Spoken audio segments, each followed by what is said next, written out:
I'm the Reverend Dr. Thompson, Akwo, Ntuba.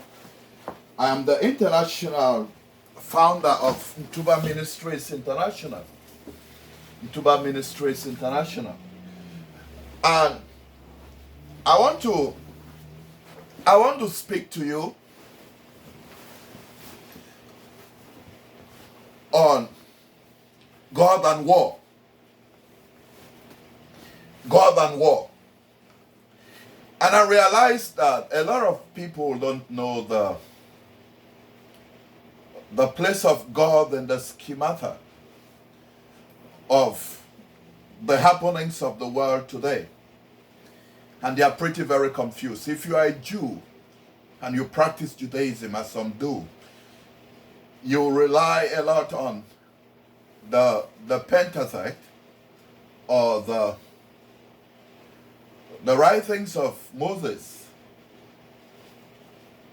And you will see that in the Jewish Old Testament, there was constant conflict, and apparently God seeming to be a tribal God and taking sides with the Jews and helping the Jews win lots of wars. Some of those wars God initiated as he told his people to prepare for war. Even the Bible says in the New Testament, prepare for war. And I remember a colleague, a physician, a minister, in the person of Rebecca Brown, or MD, ordained minister, international healing, deliverance, medical health evangelist, wrote the book Prepare for War. And in there, you will see how God is using angels come down, to fight on our behalf, as God was using her to get people come out from hardcore Satanism. But as of today, there is wars and rumors of wars, and people's hearts are frightened. And the Bible said we should expect these things, but it's not the end. So those of you who think that the happenings in Ukraine is the end of the world, don't know what the Bible says. The Bible says these things will come. Perilous times will come. So I want you to know that even inside Russia, there is division as to the justification for the invasion of Ukraine. Just like inside the US, there is a division. Some people have a soft spot, and are pretending, just like Donald Trump said President Putin was savvy and all of that, and smart, Now, with the pressure now mounted on him, he's, shifting positions here and there. That is what operates in the world. Those are the leaders that you follow, and you call them the saviors, and they are saving your communities and your whatever. But I want you to know that the God of the Old Testament could be seen like a God of war, and he defends his people. And God has his people inside Russia. God has his people inside Ukraine. So what is going on today has nothing to do with what you think. It has everything to do with where do you stand.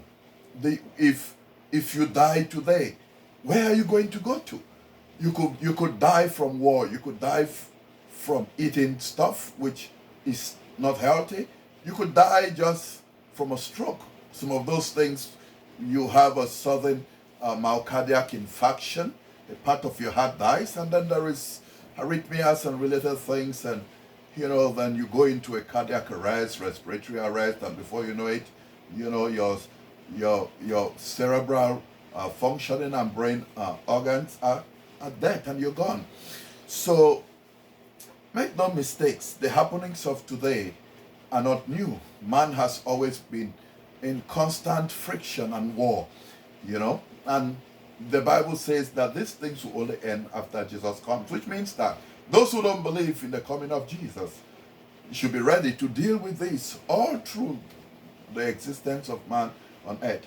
But you see, your faith, your belief in God, your practice should be able to help you cope with these adverse events and circumstances around the world.